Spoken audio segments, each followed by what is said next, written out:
السلام علیکم۔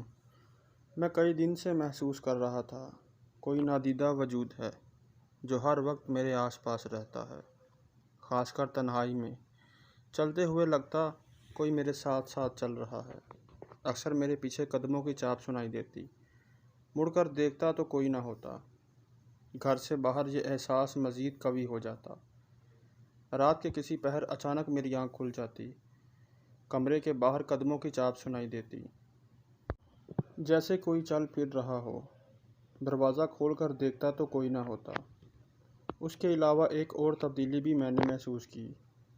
ہر وقت میرے ارد گرد گلاب کی مہک موجود رہا کرتی، آفس میں، گھر میں، حتیٰ کہ راہ چلتے ہوئے مسلسل گلاب کی مسحور کن خوشبو میرے آس پاس رہا کرتی۔ یہ سب میرے ملتان سے واپس آنے کے بعد شروع ہوا تھا۔ ہوا یوں کہ ہیڈ آفس نے مجھے ملتان بھیجا۔ وہاں کا ایک بھاری زمیندار ہمارے بینک کی برانچ میں اکاؤنٹ کھولنا چاہتا تھا، لیکن اس کے کچھ تحفظات تھے۔ مجھے اسے مطمئن کرنے کے لیے بھیجا گیا تھا۔ ضلع خانیوال کے نواح میں اس کی سینکڑوں ایکڑ اراضی تھی۔ دیہات کے لوگ صبح جلدی اٹھنے کے عادی ہوتے ہیں، اس لیے ان کا ہر کام بہت صبح شروع ہو جاتا ہے۔ مذکورہ زمیندار علی نواز ڈھا نے صبح 6 بجے کا ٹائم دیا تھا، اس لیے میں رات ہی کو روانہ ہو گیا۔ بس فراٹے بھرتی جا رہی تھی۔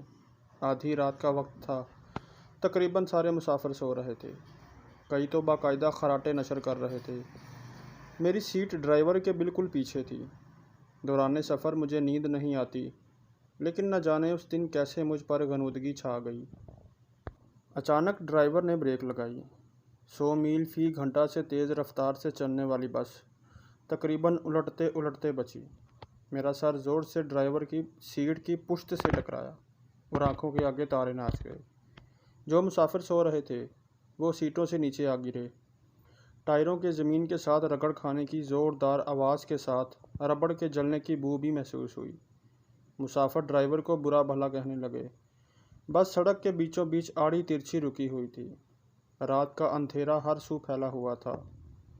بس کا انجن بند ہونے کی وجہ سے اس کی لائٹس بھی آف ہو چکی تھیں۔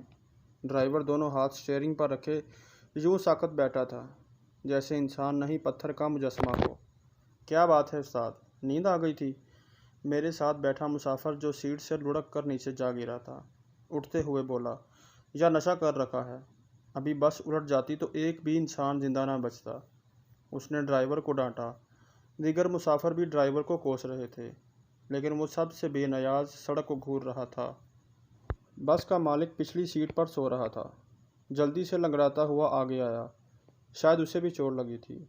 اس نے جھک کر ڈرائیور کے کندھے پر ہاتھ رکھا تو وہ یوں اچھلا جیسے بچھو نے ڈنک مار دیا ہو، پھر خالی خالی نظروں سے اسے دیکھنے لگا۔ کیا بات ہے استاد، کیا ہوا؟ اس نے ڈرائیور کی حالت کے پیش نظر آہستہ سے پوچھا۔ وہ وہاں سامنے۔ ڈرائیور کی آواز خوف سے کانپ رہی تھی۔ وہاں کیا؟ شاید تجھے نیند آ گئی ہوگی، اس نے ناگواری سے کہا۔ چل پیچھے آ جا، میں چلاتا ہوں۔ کتنی بار کہا ہے، نیند آئے تو بتا دیا کر، شرمایا نہ کر۔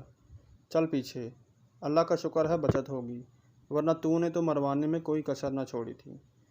سائیں رمضان، میں اللہ پاک کی قسم کھاتا ہوں، میں جاگ رہا تھا۔ نیند آئے تو میں کبھی ڈرائیونگ سیٹ پر نہیں بیٹھتا۔ وہاں سڑک کے درمیان ایک جوان لڑکی کھڑی تھی۔ روشنی پڑی تو میں نے بریک لگائی، پر میرے خیال میں وہ بس کے نیچے آ گئی ہے۔ وہ بری طرح گھبرایا ہوا تھا۔ اللہ خیر۔ رمضان جلدی سے نیچے اتر گیا۔ اس کی دیکھا دیکھی کئی مسافر بھی اتر گئے۔ میں بھی نیچے آ گیا۔ رات کی تاریکی میں کچھ دیکھنا مشکل تھا۔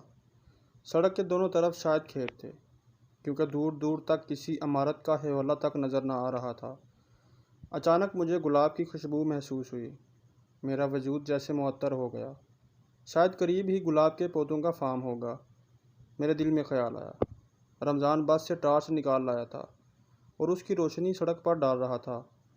وہ تھوڑی دور چل کر گیا، پھر واپس آ گیا۔ چلو چلو بیٹھو، کچھ بھی نہیں ہوا، اس نے مسافروں سے کہا، جن میں سے کئی موقع سے فائدہ اٹھا کر رفع حاجت کے لیے سڑک کے کنارے بیٹھ گئے تھے۔ خیر ان کے آنے پر رمضان نے چلو استاد کا نعرہ لگایا۔ ڈرائیور نے بس سٹارٹ کی تو گھر کی آواز آئی، لیکن انجن سٹارٹ نہ ہوا۔ کئی بار کوشش کرنے پر بھی نتیجہ وہی رہا۔ ستیہ ناش! رمضان بڑبڑایا اور نیچے اتر کر اس نے بونٹ اٹھا دیا۔ کافی دیر ٹارچ کی روشنی میں جائزہ لیتا رہا۔ کچھ پرزوں کو اس نے ٹھوک بجا کر دیکھا۔ چل استاد، سلف مار!